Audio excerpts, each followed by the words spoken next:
What's good, everybody? This is your boy Mel, aka Naldo Formula One, and you are now tuned into the Naldo F1 podcast.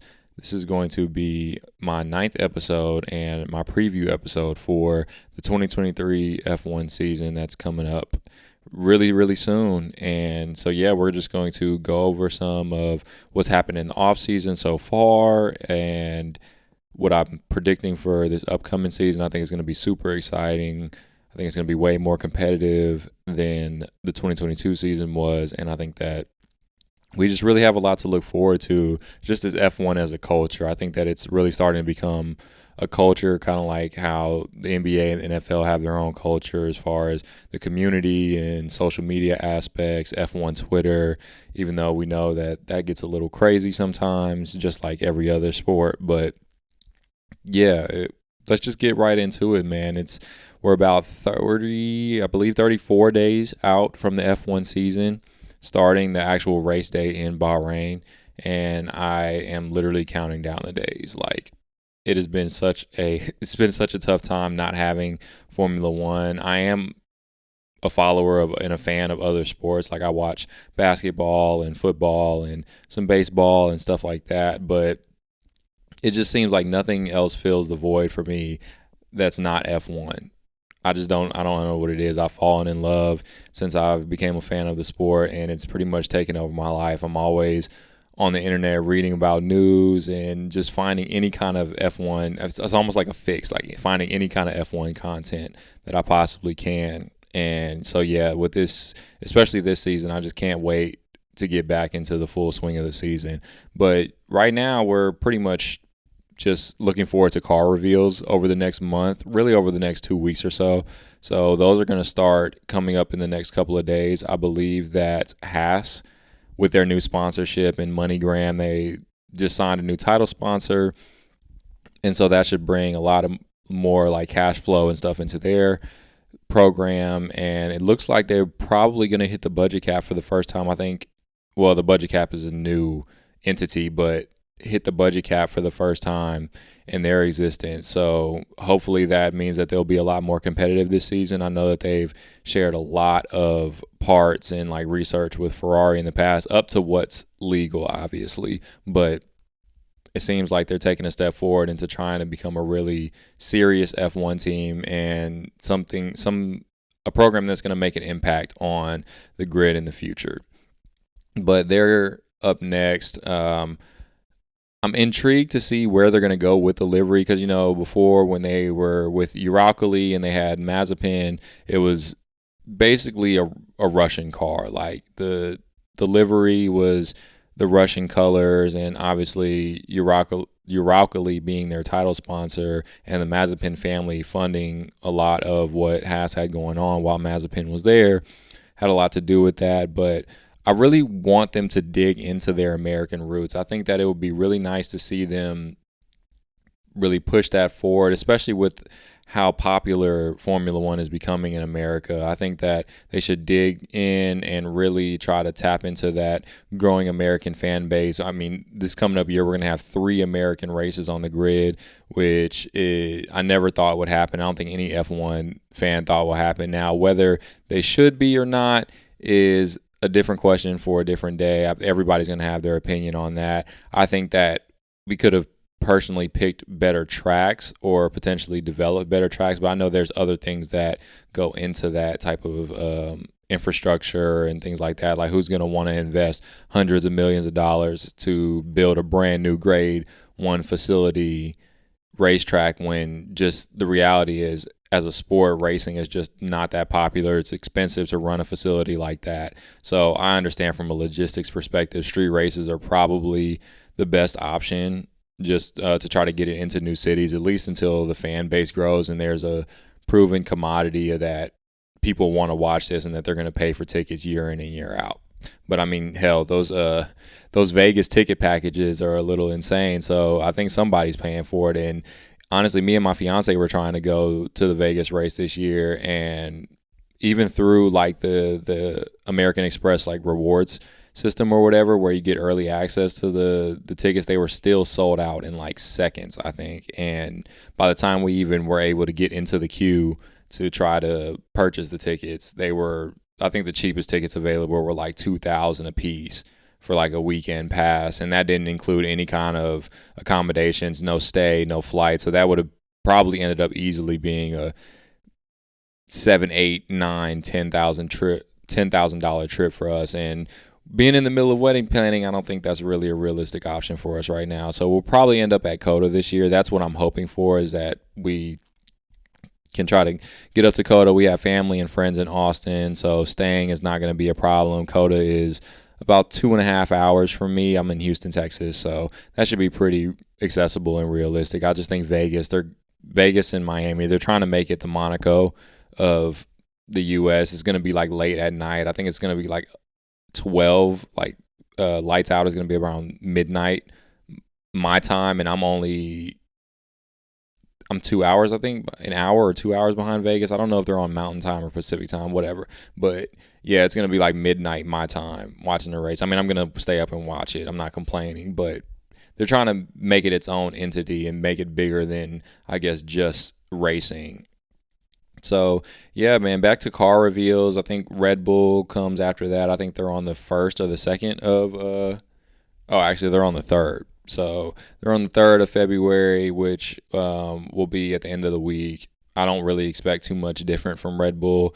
They've had the same livery for the past, I think, 7 or 8 years, essentially. I mean, they've changed a couple of graphics and sponsorships, but the overall construction of the livery, and maybe the shades of blue have changed, but the overall constructions have pretty much been the exact same for the past like 8 or 9 years or so.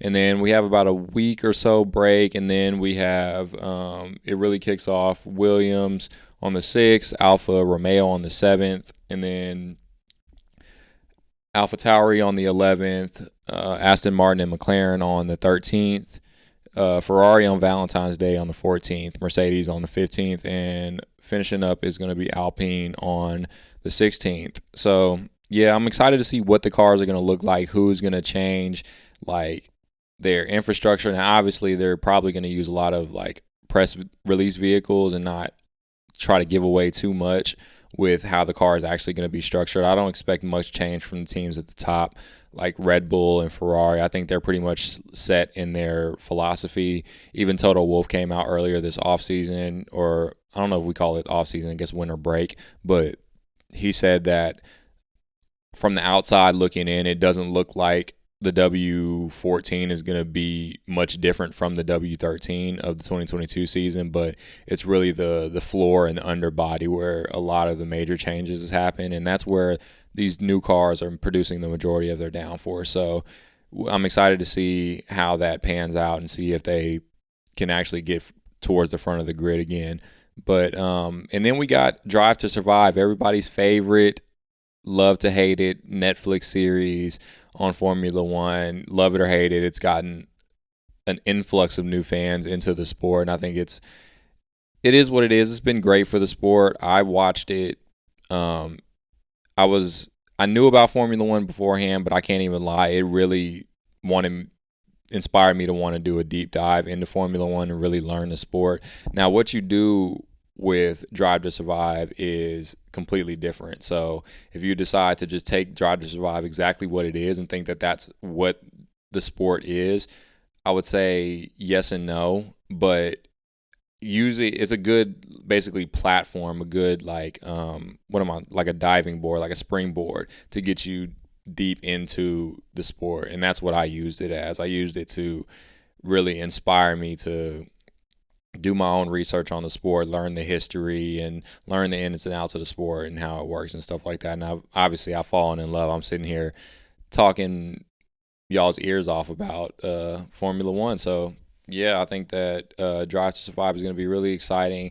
I think that they're probably going to have to stretch a couple of the storylines as far as like what happened off the track, more so than what happened on the track. Because, I mean, on the track, it was mostly Max Verstappen dominance, and it looked like we might have had a two-way fight between Red Bull and Ferrari and Leclerc and Max, but about halfway through the season, it was just all Max all the way, and it was really just nobody who was going to be able to contend with them. And Ferrari, from their strategies to their reliability to just how harsh the car was on tires, it seems. I don't think it was ever going to work out in their favor. And I do believe that Max was probably going to win the championship no matter what. Even if you take out all of Ferrari's, that sounded weird. Ferrari's blunders throughout the season, I think that Max probably still would have won the championship regardless. So it is what it is. I am excited just for, like I said, I'm itching for any kind of Formula One content. So I'm definitely going to be tuned into Drive to Survive come February 24th. So this next month will really kind of get the build up going for the Formula One season. With it just being just over a month out, it's going to come up really, really fast. So that's going to be really nice. And so now I'm going to get into some of maybe the off-season storylines and what I've kind of just been monitoring. I know I've been away. I've been on kind of a hiatus. I've had a lot going on. Recently got engaged. Obviously, you heard me say my fiance earlier. So head first in like wedding planning and stuff. We moved to a different area of Houston. So getting adjusted to a new home, a new area, learning restaurants and back roads and all the stuff that comes with moving to basically a new area and starting a new chapter of your life. So, but now I'm ready to take a full deep dive into Naldo. You see, this is going to be my first video podcast, and I'm just so excited. I'm looking to upgrade some of my equipment in the future as far as like cameras and microphones, editing software, that kind of thing, getting the setup right. I mean, I like this little like lounge kind of look with my my F1 blanket that my fiance got for my birthday. She did a whole F1 themed birthday, so I got like a coffee cup and some books and some knickknacks and stickers and that kind of thing. And this was kind of one of the piece de resistances. It's basically just a blanket that has all the tracks on from the 2022 season on it. And I thought it would just be a nice little backdrop. I got my Lewis Hamilton Lego F1 car up here. I got some other stuff in the background that's not on camera.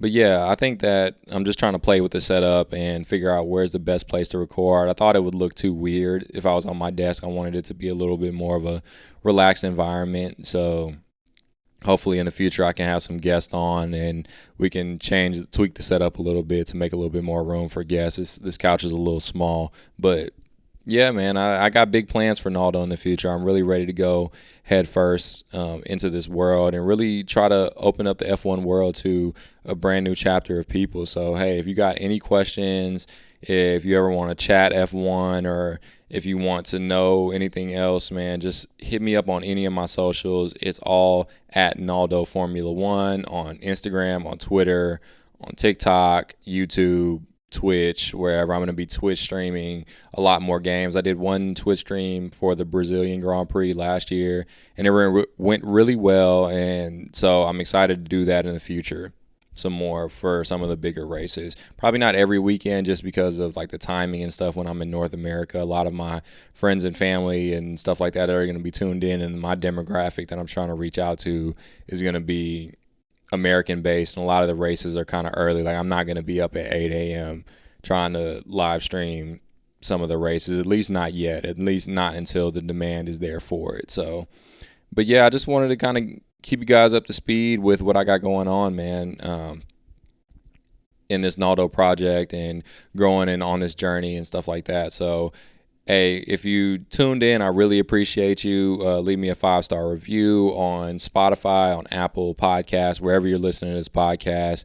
Leave a like on YouTube. Make sure you subscribe. Just any kind of interaction, comments, follows on Instagram, all of that stuff matters. Just trying to get the algorithm going, flowing with my name in there. So, yeah, that'll do it for that sector. Just wanted to give you guys a sneak peek preview as to what I got going on in the future. But let's get back to the 2023 season and basically some of the off-season storylines and stuff like that we're developing and that we're looking forward to seeing how they come out. So really the biggest one I think we all know is the Andretti Cadillac announcement. So if you're not familiar, Andretti has a racing company that they're involved in more than just Formula One, but they're looking to bridge their way into Formula One. And at first, Andretti, yes, it's like Mario Andretti and his son Michael Andretti. They are trying to push into Formula One, and at first they were trying to do it on their own, but the Formula One teams and a lot of the bosses in Formula One and Liberty Media wanted to know that they were serious and that they weren't just one of those teams that was going to just come and go. We saw a lot of that in the earlier part of the previous decade, so like the early 2010s and stuff like that. There was a couple teams that literally just came and went, and they were 5-10 seconds a lap off the pace, and they were just absolutely nowhere. It didn't belong on the grid. And obviously that's bad for business. Nobody wants to see cars trundling around at the back. So they wanted to make sure that Andretti was going to be serious about this opportunity, whether it would be presented to them or not. And so Andretti did what I think is just the perfect American spirit. They just went all out, balls to the wall, and they decided to hit up General Motors, the biggest car manufacturer in the United States, and under the Cadillac umbrella, they partnered and are pushing forward to try to get an F1 team bid for a brand new team. So they're not going to be trying to buy out another team like we're seeing with Audi and the Sauber Alfa Romeo team in 2026, where they'll become an engine supplier, and I'm sure at some point they'll look to buy that team out completely and it'll just be an Audi Works team. But this will be an 11 team on the grid, so 22 drivers, so on and so forth, brand new from the ground up, scratch. So it's a really exciting project, knowing that Andretti is going to have that GM backing and probably be hitting that budget cap and trying to get the maximum amount possible. I am intrigued to see how they're going to handle logistics wise, as far as you need guys with knowledge for F1. All the computer simulations and stuff like that, it's great, but you need guys who have been on the ground with their boots strapped up, ready to go, and like have actually produced results. So they're going to have to try to probably poach different technical guys and mechanics and stuff like that from current F1 teams and top F1 teams, you would think, because you don't want to be scraping guys off from like the back markers and stuff like that, because that's how you end up like a back marker. So I think with the GM backing and stuff like that and their development and resources, they're building a brand new facility in Indiana. It's beautiful. If you've seen the renders, just go Google Andretti Racing Facility.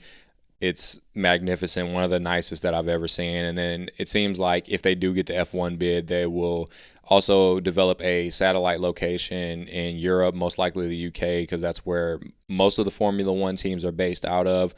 But we'll see, man. It's a really exciting project. I think that I would love to see GM and a true American team come into Formula One and compete.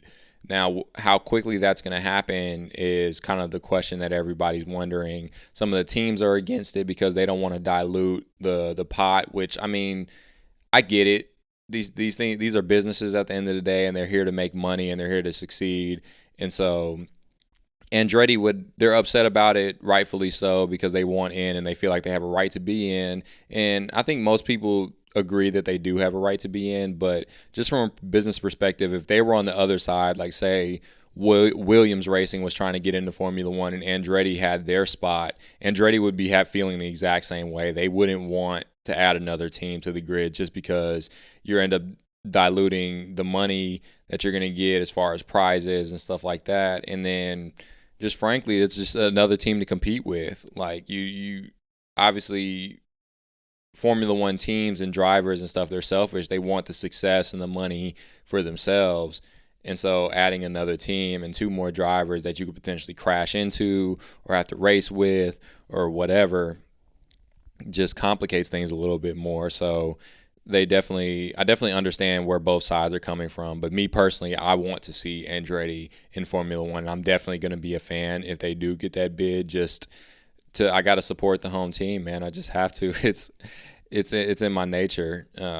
But yeah, the Andretti project I think is a good one and probably the poster board story for the Formula One offseason. I mean, it's been the biggest thing that everybody's been talking about. When is it going to happen? Is it going to happen?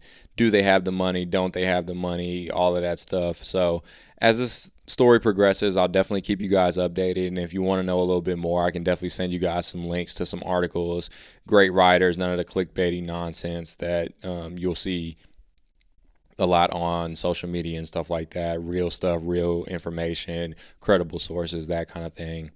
But yeah, what else is going on?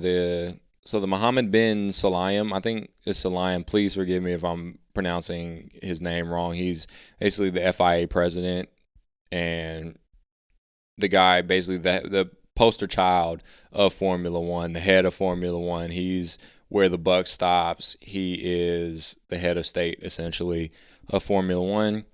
There was a little bit of controversy surrounding him in the past couple of weeks and some statements that he made in the past on like an old website where he, I believe, I don't want to misquote, but something to the sense of that he disliked women that thought that they were as smart as men.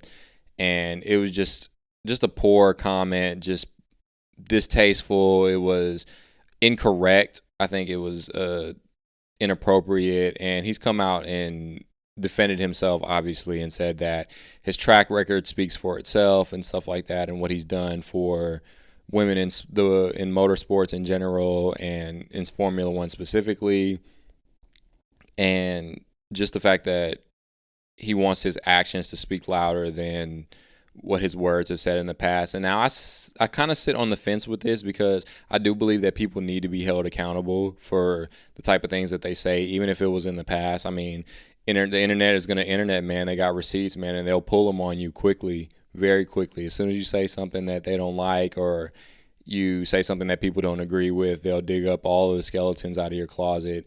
And that I don't necessarily agree with in the whole cancel culture thing, but I do believe that people need to be held accountable for the things that they do and the things that they say. So I don't think he should lose his job or anything like that over it, but I do believe that there needs to be some sort of accountability, whether it be enforcing him to create some more initiatives for women and minorities and stuff like that in Formula One. I mean, we've seen a tremendous amount of growth in the past couple of years with women in sports in general, not even just Formula One. Like, there's plenty of women in the world that are into football, basketball, extremely knowledgeable, and running their own shows, creating their own content, their media.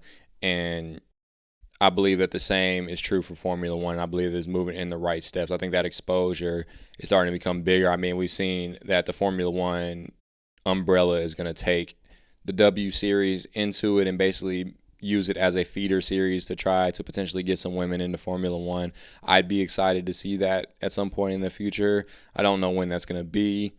I think it's going to take a little while, and we're going to have to get, first we're going to have to get a woman in Formula 3 and Formula 2 first, and hopefully they perform and earn a spot in Formula 1 at some point. I mean, we've seen women like Susie Wolf participate in practice sessions for the Williams team in a real Formula 1 car, so we know that they're capable of doing it. It's just going to take the resources and the investment, the real interest in wanting to better the sport and create an inclusive environment within Formula One. So yeah, I just wanted to touch on that. I know that's been circling around, kind of hovering around the Formula One environment right now and the culture.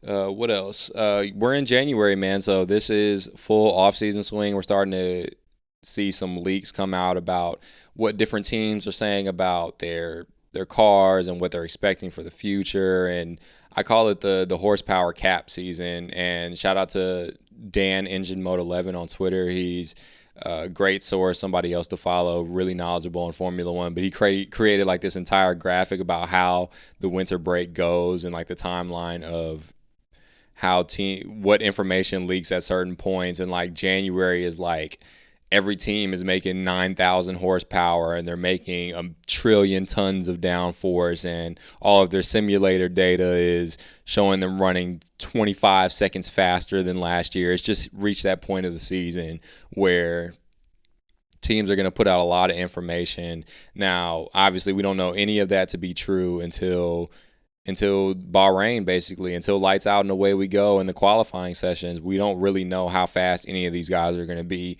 Even the preseason testing it'll give you somewhat of a representation, but not always. I mean, we saw from the Mercedes dominance, they used to struggle sometimes in preseason testing and then would come out race one and win by 75 seconds. So you got to take preseason testing with a little bit of grain of salt. Like I said, until that qualifying session in Bahrain, I really kind of don't get into the technical development aspect in the offseason because teams are obviously going to say positive things and they want to put out positive information for themselves and to create a hype around them. And everybody wants to believe that they have the best car, and on the simulator data, it probably does tell you that you have the best car.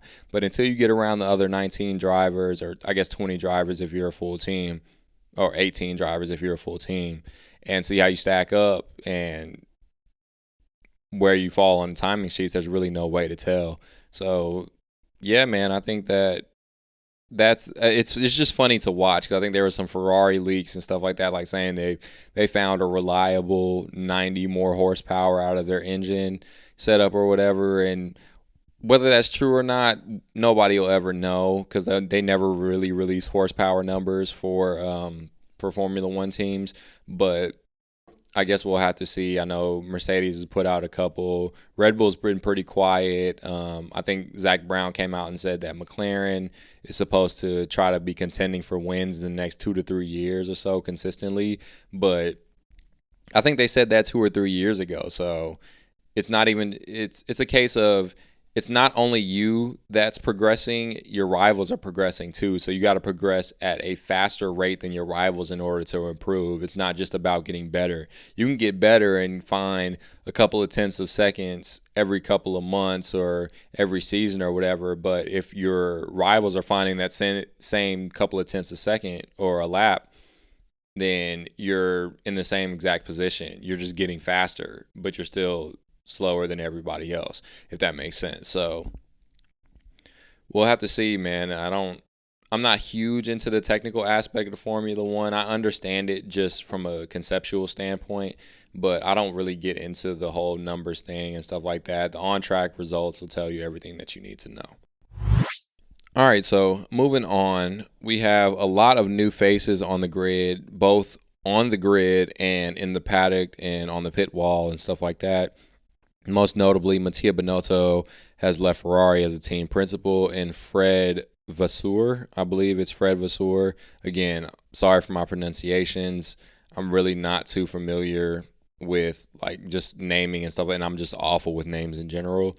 But Fred Vasseur has taken over. He was Alfa Romeo's team boss for the past quite a few years. I don't know exactly, but yeah, he's taken over at Ferrari, and I think that he is probably a good move for Ferrari. I think he's very level-headed, and he had experience with Charles Leclerc in the past. Charles Leclerc driven for Alfa Romeo Sauber in his rookie season before he got the Ferrari contract. I think that he's very demanding, but also knows how to navigate basically the media and stuff like that, because that's a whole secondary issue for Ferrari just specifically, is that they're kind of like the New York media. The Italian media is not like the New York media. They love Ferrari to death, and they'll grill you alive basically if you don't have the information that they're looking for or have the answers that they want to hear.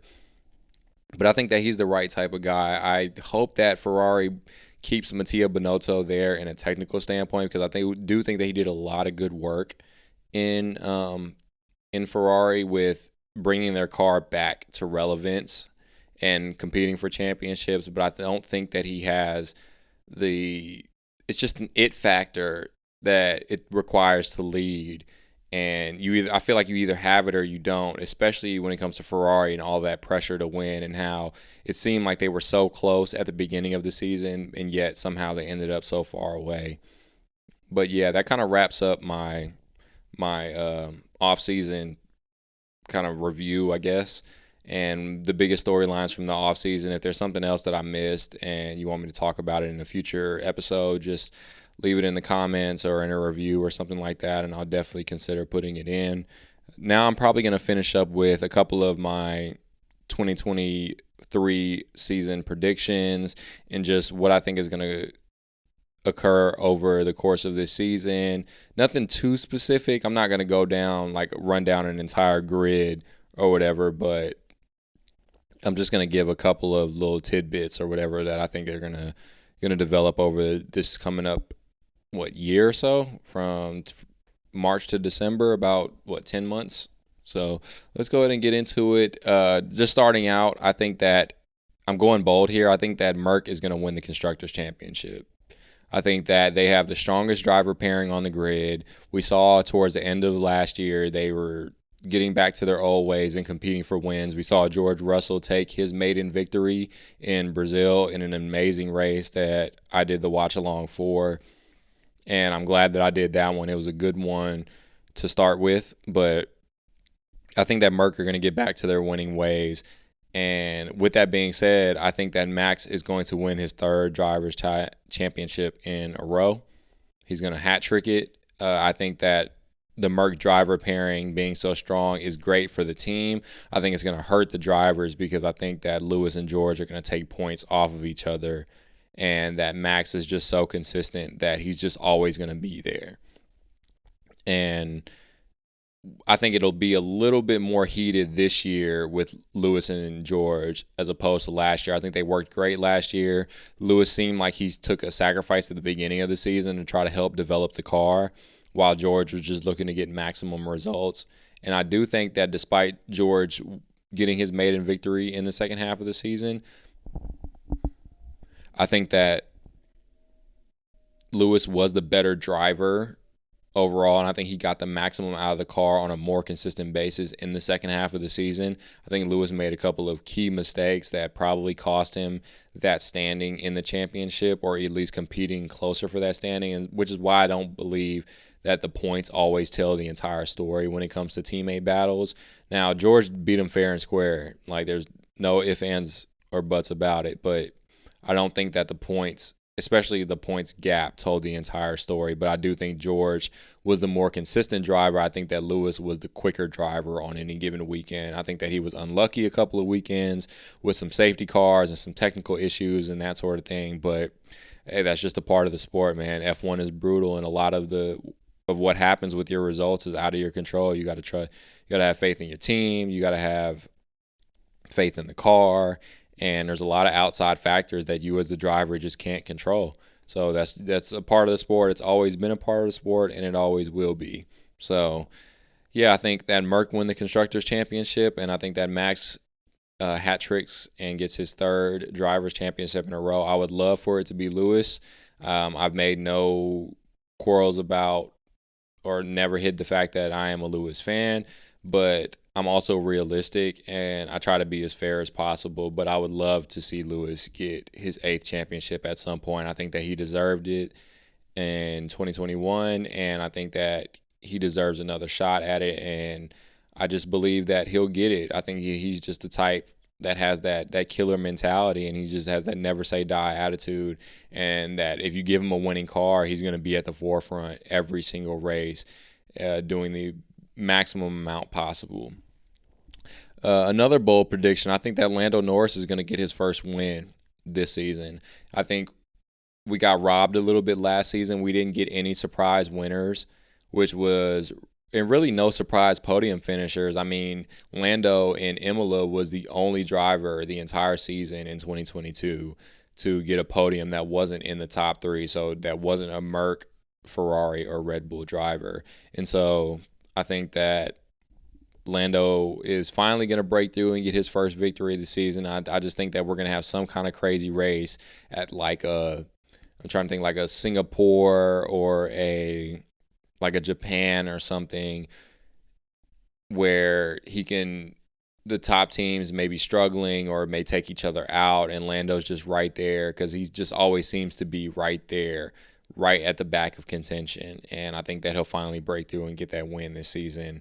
I think that Oscar Piastri is going to get Rookie of the Year. I think that he's the most talented rookie coming in this year between the 3 rookies, him, Nick DeVries, and Logan Sargent in Williams. I think that I don't think that he's gonna challenge Lando too harshly as far as a teammate battle, but I do think he's gonna do a lot better than Ricardo did this past season, which is sad to say because I'm gonna miss Danny Rick, and I hope that he gets another shot at some point in the future. But if not, I think that he'll still find some way to be involved in motorsport. He's just a great personality. I've talked with some friends and coworkers and stuff like that, and we would love to see him be like a pundit or do like announcing or commentating or something like that for ESPN or whatever. I think that if I was ESPN with their F1 contract, I would try to scoop Danny Rick up and try to make him the face of the new American F1 media. He's made no like hidden fact that he loves America and that he really enjoys like the culture down here, the music and stuff like that. He comes to visit fairly often. He's a big name. He's pretty well known in the States, so I think that he would do great in the media over here. And my final prediction is I think that Nick DeVries actually beats Yuki Tsunoda in AlphaTauri this season. I think that Nick DeVries, why I don't think he has that next level talent, like future champion talent, like a Norris or a Russell or a Leclerc or Verstappen, that kind of talent. But I think that he is a very consistent driver. And I think that he will show that this season. And I think that's where Tsunoda struggles in being consistent. He'll either be really, really fast or he'll put the car in the wall randomly or spin out randomly. There's no real in between with Tsunoda. I think if you look at any of his race grades from any other media outlet, it says the same thing. He's either doing really great and getting great A plus type grades or he's getting Fs. And I think that DeVries' consistency will help propel him to a higher standing. I think he'll score points on a more consistent basis than Tsunoda will. So, yeah, that's just a couple of little sneak tidbit previews for this upcoming season and in 2023. I will probably do another podcast when Drive to Survive comes out after all the cars have been revealed and stuff, and I get to watch that and kind of do a review podcast. I think that would be pretty interesting. It's going to be hard not to do it without spoilers, so I might have to push that back a little bit. But hopefully you guys are watching it along with me and kind of binging it like I like to binge my shows. But we'll just have to see, man. But that's going to wrap it up for today. I didn't really want to take up too much of you guys' time and want to kind of enjoy my Sunday. If you're listening to this, audio listeners, this will be out Monday morning. YouTube, it'll probably be out later on in the week. Just video editing and stuff like that just takes a little bit more time. But I appreciate you guys for listening. If you made it to the end, again, please subscribe or follow on all of my socials on YouTube, interact, leave me a 5-star or a 5-star review on wherever you're listening to your podcast, and we will see you on the next episode. Peace.